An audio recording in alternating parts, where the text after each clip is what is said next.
உறவுகளுக்கு வணக்கம். இன்னைக்கு நம்மளுடைய கேப்ஷன் ஃபுட் சேனலில் நம்ம பார்க்க போகிற சமையல் வந்து பிரியாணியில் ஒரு அடை.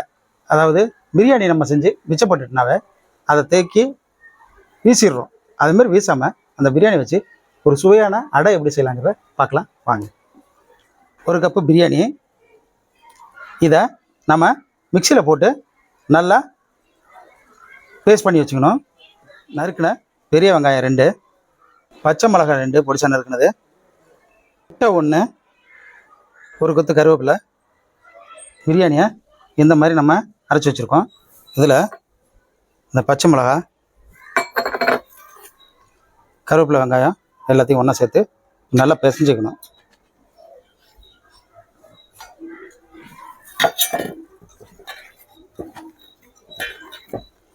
நல்லா பிசைஞ்சிக்கிட்டு அதில் முட்டையை அடித்து நல்லா ஊற்றிடணும்.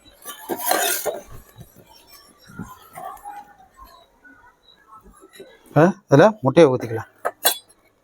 முட்டையை இந்த மாதிரி அடித்து வச்சுக்கிட்டு கொஞ்சம் கொஞ்சமாக கலந்துக்கலாம்.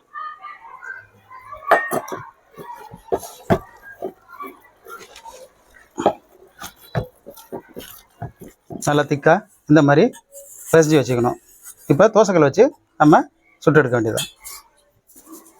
இந்த மாதிரி அடையை சுட்டு எடுக்கணும்.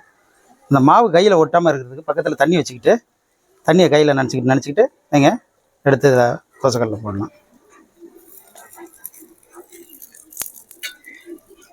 பைண்டிங்காக தான் நம்ம முட்டை சேர்த்துருக்கோம்.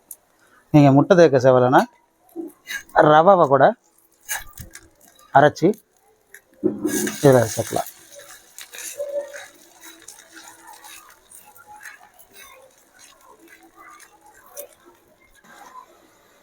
கொஞ்சமாக எண்ணெயை ஊற்றிக்கணும்.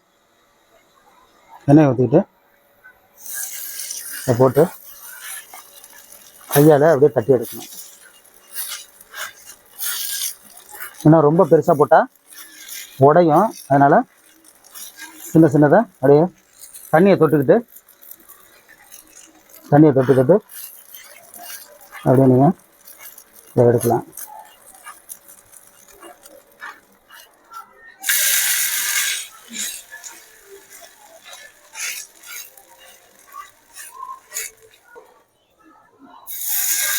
இந்த மாதிரி கையால் வச்சு கையிலே தட்டிக்கிட்டு அப்புறம் கூட அதை பெருங்கி போடலாம்.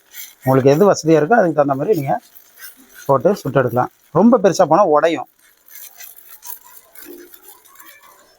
இப்படியே நம்ம விரட்டி எடுக்கலாம். இந்த மாதிரி ஒன்று ஒன்றா நம்ம தட்டி போட்டு எடுக்க வேண்டியதுதான்.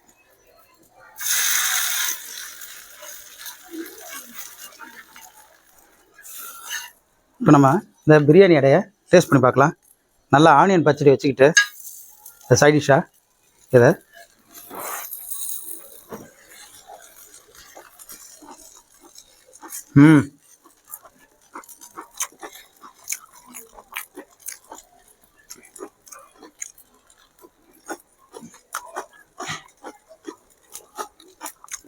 ஒரு வித்தியாசமான டேஸ்ட்டில் ரொம்ப சுவையாகவும் இருக்குது. அந்த பிரியாணியோட மசாலாலாம் அதில் கலந்தனால. ஆனால் நம்ம பிரியாணியில் இந்த அடையை செஞ்சோன்னு யாராலையுமே கண்டுபிடிக்க முடியாது. ரொம்ப சாஃப்டாக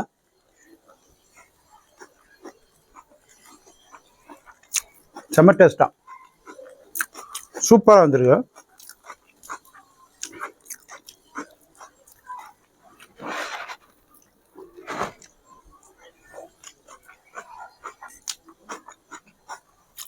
அல்டிமேட்டாக இருக்குது. நீங்களும் ஒரு முறை இதை செஞ்சு சாப்பிட்டு பாருங்கள்.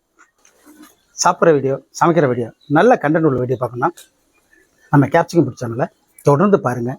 சப்ஸ்கிரைப் பண்ணுங்கள், லைக் பண்ணுங்கள், ஷேர் பண்ணுங்கள். ஸ்கிப் பண்ணாமல் பாருங்கள். எனக்கு தொடர்ந்து நீங்கள் ஆதரவு கொடுங்க. சப்ஸ்கிரைப் பண்ணுங்கள். சப்ஸ்கிரைப் பண்ணுற நிறைய பேர் பார்க்குறதில்ல. தொடர்ந்து நீங்கள் பாருங்கள், எனக்கு ஆதரவு கொடுங்க. உங்களுடைய ஆதரவு தான் எனக்கு மிகப்பெரிய தூண், மிகப்பெரிய பலம். உங்களுடைய ஆதரவால் தான் நான் அடுத்தடுத்த கட்டத்துக்கு போக முடியும். உங்களுடைய ஆதரவு என்னன்னைக்கு எனக்கு வேணும். நன்றி உறவுகளே.